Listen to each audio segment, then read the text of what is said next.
So this video is all about the pre-purchase examination or vettings. I'm going to do a whole 5-stage pre-purchase examination for you, so you get to know what we need to do, what we see, and what's maybe important, what isn't so important, and you get to see the entire process from beginning to end. So the first thing we do is arrive at the yard. We'll say hello to everyone, obviously, and then we're really just having a first overall look at the horse. So we ask the handler if they can get the horse to stand square, please.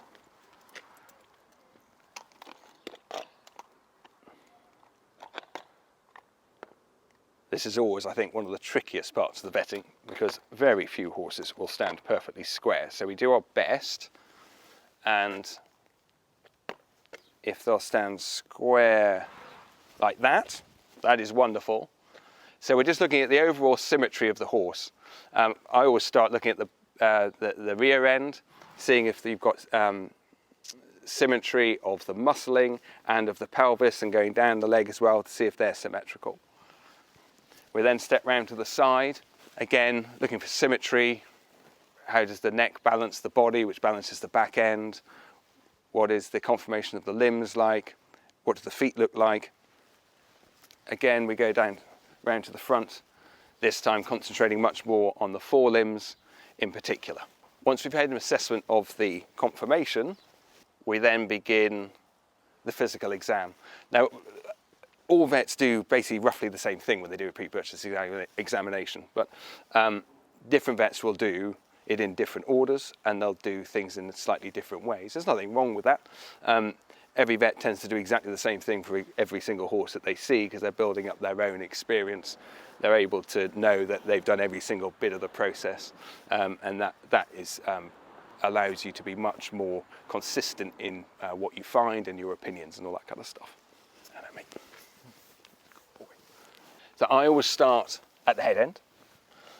So we check the nostril, see if there's a false check the false nostril, see if there's any cyst or anything like that. Just have a general good look at all the skin, looking for any defects, if there's any scarring,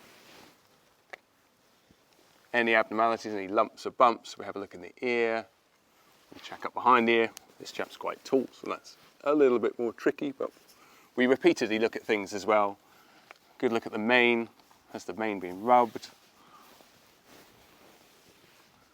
And you're just basically running your hands and your eyes over every single bit of the horse. So we're looking for sarcoids, scarring, abnormal swellings, potentially showing a previous injury or even a previous surgery.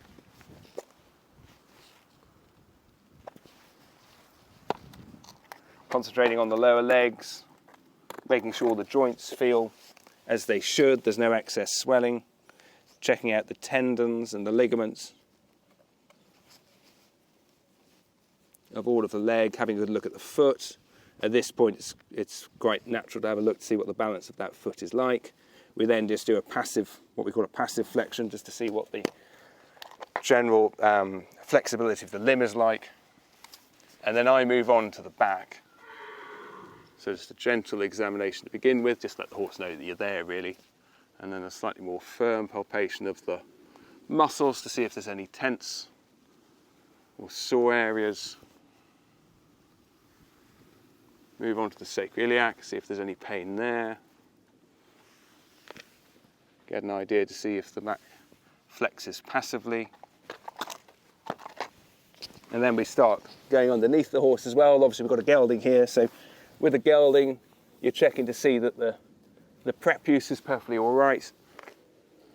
Examine the scar from the castration to make sure that feels normal. In a mare, you're doing a similar thing. You're just looking at the udder, seeing if they've had a previous foal or not, and seeing if there's any abnormalities there.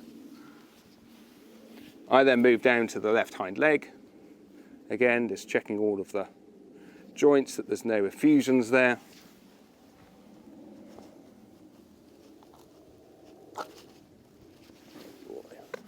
A lot of well-behaved horses want to pick up their feet, which is very good, but doesn't help us. We quite like them to have weight through their legs. It rather helps us examine the joints more. Then pick up the leg, again looking at the tendons and ligaments down the back of the leg, again looking at the foot. Passive flexion. Now at this point what I like to do is I then have another check underneath the horse, see if I can see anything from a different angle. I pick up the tail, have a look there as well. Again, passively flex just to make sure that's okay. Then examine the tail. Has the tail been broken? Are there any have any hairs been rubbed? The horse has kind of got to know me by now, so we can be a lot more relaxed. Again, going to the right hind leg. Another check underneath, make sure everything is still okay.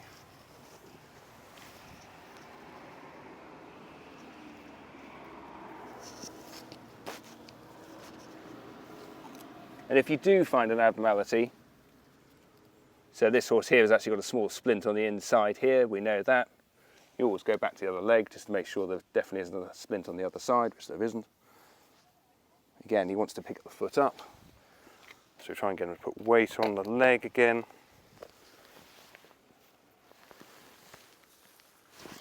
Pick that leg up. Good boy. And you're just very carefully and very thoroughly assessing everything that you can see and feel.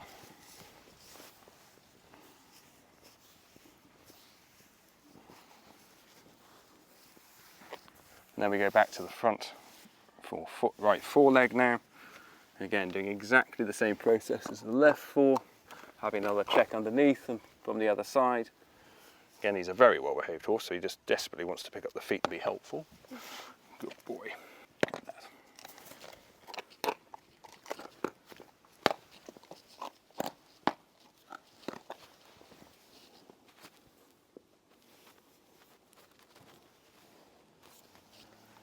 So excuse the noise of the strimmer, I'm afraid someone has just started to strim the grass next door.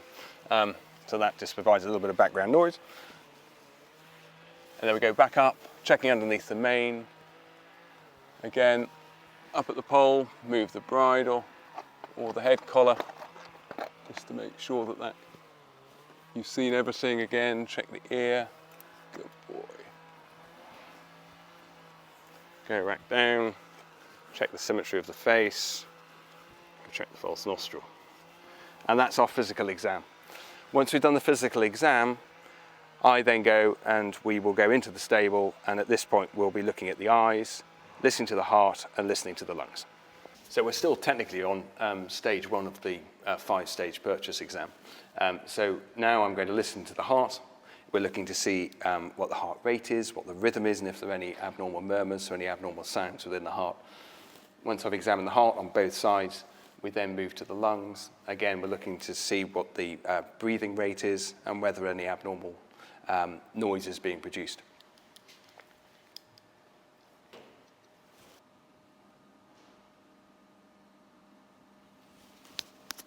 And then we go around to the other side. And we do that on both sides. If the lungs and the heart have no significant findings, what I then go on to do is do the eye examination. Now, quite commonly, a lot of vets will do this once the horse has been ridden, but I like to do it now because I'm in the stable. The stable we're in now is far too light. There's far too much light coming in, so what that does is it constricts the pupil, so you can't really see what you need to see. I'm just going to demonstrate what I would actually do, but if I was doing this as in an official pre-purchase examination, I'd want a much, much darker stable. The darker the stable, the better. And that is one of the most common things we find when we go to people's yards to actually examine a horse for purchase, is they don't have a dark stable. And it's really important that we get at least an area which is really very shaded to have a proper examination. So if we now just imagine that you can't see me because we're in a very dark stable, what I then do is we look at both eyes. So we look at the left first, and we look from afar, and then we look closely as well, just looking at all the structures of the eye, going from, in my case, I always go from the back of the eye to the front. Some vets will go from the front to the back, it doesn't matter, whatever your normal routine is. Once we've assessed the left eye, we then simply go over and do exactly the same in the right eye. Good boy, good boy. Good. So a gait analysis, probably one of the most important parts of the vetting. Basically, is the horse sound or not? So the first thing we do to assess their gait is to get them to walk there and back, away and towards us. At this point, we're looking to see, is the walk even? How are the feet being placed? And I actually use it as a second check to see what the conformation of the feet is like as well. And we get to see what the flight of the limb is as well. You want the horse to be able to walk quite a reasonable distance, 20 to 30 metres really, to give us a good opportunity to see everything. So as I was saying at the start of the video, what you really need is a flat level surface. It's fair on the horse. It allows us to see a consistent gait. And you need it long enough as well. Okay, so once we've walked, we now trot the horse, again, just in the straight line. So generally, what you're looking for is when the horse is going away, you're looking to see if there's sound behind, so you're looking to see whether that pelvis is moving perfectly symmetrically. You're also double checking what the feet are doing and the limb flight's doing as well, but in essence you're looking at the pelvis. And then when the horse is turned around, you can actually see how it moves when it's turning, but then when the horse is being trotted back towards you, you're seeing basically, are they lame in front? So you're looking at the head movement. Is that head being held steady, or is the head nodding? And once we've done the trot up, we now move on to the flexions. So all 4 legs are flexed. Different vets will do different legs. They will do different methods of flexing the horse for different lengths of time, and different vets do them at different parts of the examination. None of that is incorrect. So some people do what known as hot flexions, so that's warm flexions. They flex the horse after the horse has been ridden. Some vets do what I'm about to do now, which are cold flexions before the horse is ridden. I always start with the back left leg. Some people will start with the front. You can also flex the leg in a different manner as well. There's nothing wrong with that. There's no standard way of flexing a leg. So each vet will do his own, or his or her own method, just to allow them to assess in their own mind what they think of the horse.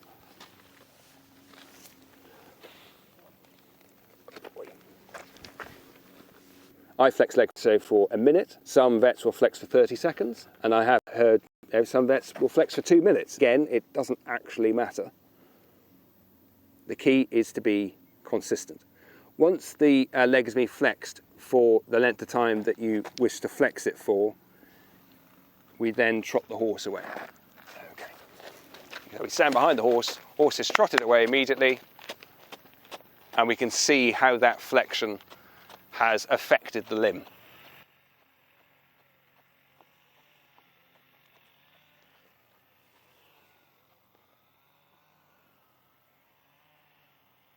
Again, some vets will just have them trotted away and then walk back. Other vets will have them trotted towards you as well. It does just depend on the scenario, the horse, and what's going on.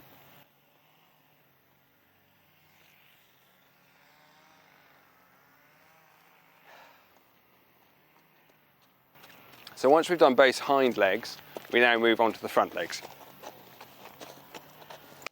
Now, flexion tests are controversial because the assessment of what the flexion test does is subjective. Different vets do different flexions at different times for different lengths of time and different methods. So really, people then question, why do you do them at all? Well, they are very useful in certain limited circumstances. So a lot of horses will be slightly stiff or lame after flexion, but it rather, in my mind anyway, rather depends on the difference between the 2 legs and how stiff or lame they might be. When you're flexing a horse's leg, the way that the leg is actually put together, you are not isolating one joint. It's totally impossible to do that. So when you flex behind, it used to be called a Spavin test. In essence, you were trying to identify whether the horse had lower hock joint arthritis. That is no longer called that, because when you're flexing a horse's leg, you're doing everything from stretching the laminae or compressing the laminae at the toe. You're affecting the coffin joint, the pastern joint, the fetlock joint. You're affecting the suspensory ligaments. In the forelimb, you're affecting the carpus or the knee, the elbow, and the shoulder. So you're doing the entire limb. Same with the hind leg. So for me anyway, there's a difference between the two. So if the horse is lame after one leg, but it's not lame after the other, that is significant. I can't tell you what is going on in the leg, but that is, in my view, significant. If it's equal, that might actually be fine. But again, it depends on the age of the horse, what you want the horse for, etc. So these things are, the opinion is always based on the horse, what the horse is going to do, and most importantly, what the owner of the horse wants to do and what the owner is willing to accept when it comes to risk, which is a very personal thing, which is why some people will quite happily buy a horse that someone else wouldn't, for totally understandable reasons.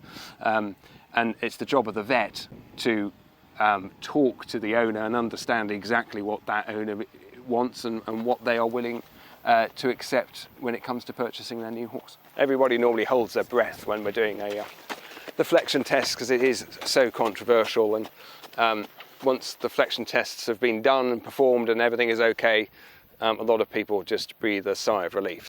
Now we've flexed the horse, so we've now watched the horse walk in a straight line, we've seen the horse trot in a straight line, and we've performed the Flexion tests.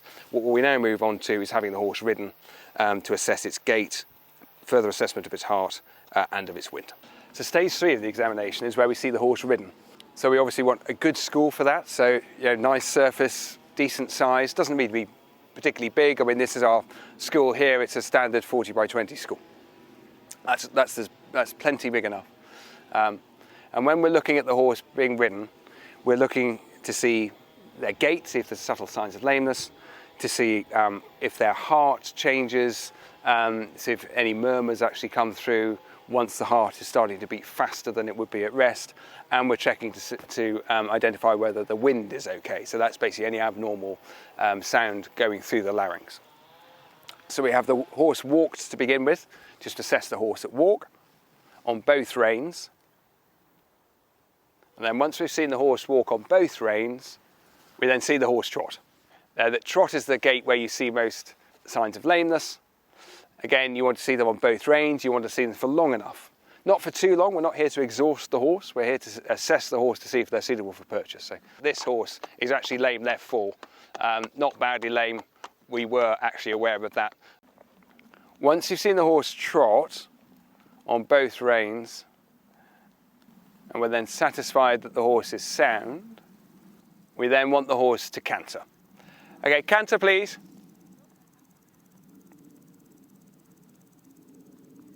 So when we're seeing the horse canter, that is doing 3 things really. Canter's a very good gait to assess how flexible the back is, that's quite important. You can see if the canter is nice and fluid, you can get assessed to see whether they are have got an abnormal canter, maybe bunny hopping behind, or they're constantly changing legs. But this also is a faster gait, so we're getting the heart rate to be elevated, and we're allowing the horse's breathing to be much more deep, and we can hear the horse. So again, we need it quiet. We need to be able to hear the horse breathe. We don't want loud noise going on. It doesn't need to be silent, but it wants to be quiet enough so we can actually hear. When the horse is finished cantering, what we then do is we stop them. We're not going to do that here now, but we stop them and we then listen to their heart immediately. And we're seeing what the heart rate is, whether there are any murmurs, and whether there's any arrhythmias. So heartbeat should beat very rhythmically, and arrhythmias when it's not beating rhythmically, it's either speeding up or slowing down abnormally. And then what I like to do once I've assessed that is I then like to see the horse to then trot on a 20-metre circle on both reins. So after the faster paced gallop canter, I then like to see them a bit more trot work. Can you just do a 20-metre circle, please?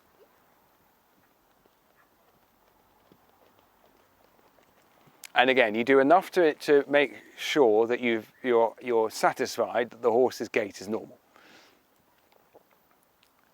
Once the horse has then trotted on that 20-metre circle, we then just get them to do quite tight figure 8. The important bit here is the tightness of the figure 8. We don't want a whole school figure of 8, i.e. 2 20-metre circles. What we really want are tight, because what you're then doing is you're really seeing how that horse copes when it's putting quite a lot of pressure on the inside limbs. And again, we do enough just to make sure that the horse's gait is normal, horse is happy, and we're perfectly satisfied that the horse is sound. Wonderful, thank you very much.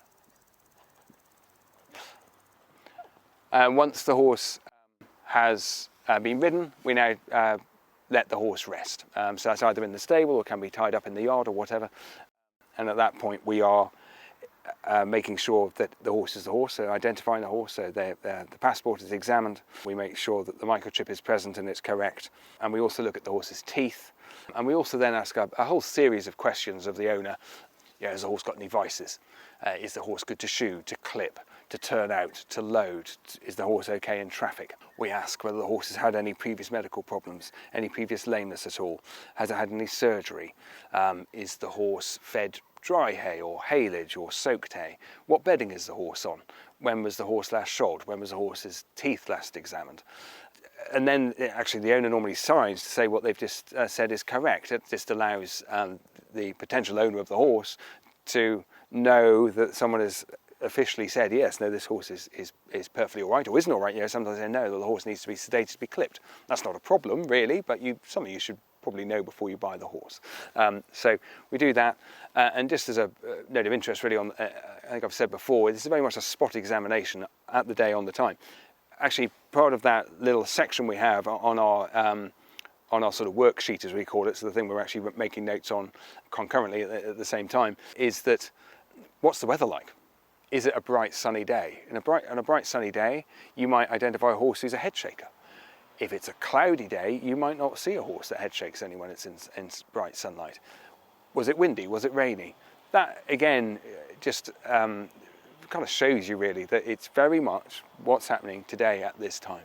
And that could be different tomorrow, but all one is trying to do is just reduce your risk of buying a horse. Buying a horse is a risky business anyway, and you're just trying to reduce it. You don't eliminate it. It just allows you to gain a little bit of comfort that you know as much about the animal as you possibly can. We're now approaching the final stage of the vetting, so stage 5. So at this point, we'll have walked and trotted the horse back up again to see if there's been any change in the gait post being ridden and allowed to cool down or stiffen up. Once that trotter was done, I now get the horse to be backed up a few steps, just to make sure that they can back up easily. And you're actually looking at the tail as well. Sometimes the tail will move abnormally, which can give an indication of certain conditions, but that looks fine. And then we pull the horse forward again.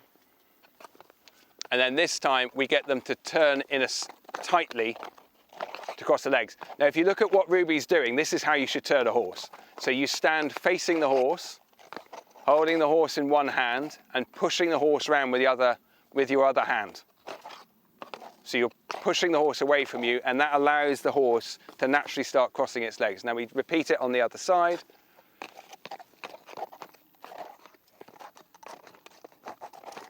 That's wonderful.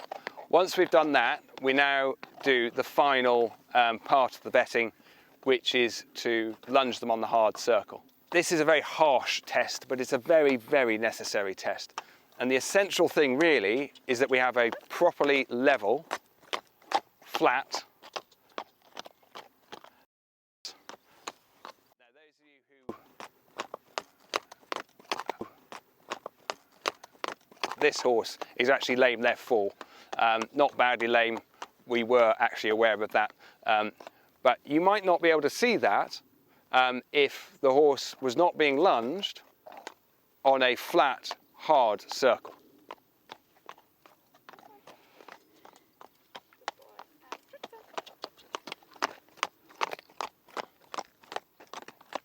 Okay, thanks very much. But we don't want to do much. Really, for me, all I require is to see the horse go round once perfectly. So it might take a couple of goes to get the horse to go round once perfectly, but it just needs to go round once perfectly. And then that is enough. We don't want to bruise the horse's feet. We don't want them to slip over. In my view, you don't want to be doing this for very long. This is a simple assessment to see, is the horse sound? Which we don't have a sound horse here, but hopefully, if you have your horse vetted, it will be perfectly sound. And that's then the end of the vetting. We've now done everything that you possibly can do to make a spot examination of whether the horse is suitable to buy. And I emphasise that the word spot examination, or word spot examination. We are looking at a horse in a moment in time. So your certificate, your veterinary certificate, will have the date and the time. And it is at that point the horse is either okay or not okay, or you found this or you found that. It's not like having an MOT on a car. Horses' gaits change on a daily basis. Even their hearts can change on a daily basis. It depends on what they've done the day before. It depends on so many factors that are outside everybody's control. And we are just trying to make as good an assessment we can at this point in time and give you as best advice as we possibly can as to whether the horse is suitable for purchase. A lot of people at this point will then have a blood sample taken to be stored to see if the horse has been given anything, such as bute would be the classic thing, or been sedated. That is, in our view, essential. It just means that everyone is protected. You know, the owner of the horse can prove that they've not done anything wrong, and the person who's buying the horse has the ability to be reassured that they are actually, if they are not happy with the horse in a month or 2 months or a week or whatever, has the horse been given something or not? Well, that blood can be run or examined to actually see whether that horse has had anything abnormal given to it or not. Very, very, very rare, but still an important part of the vetting.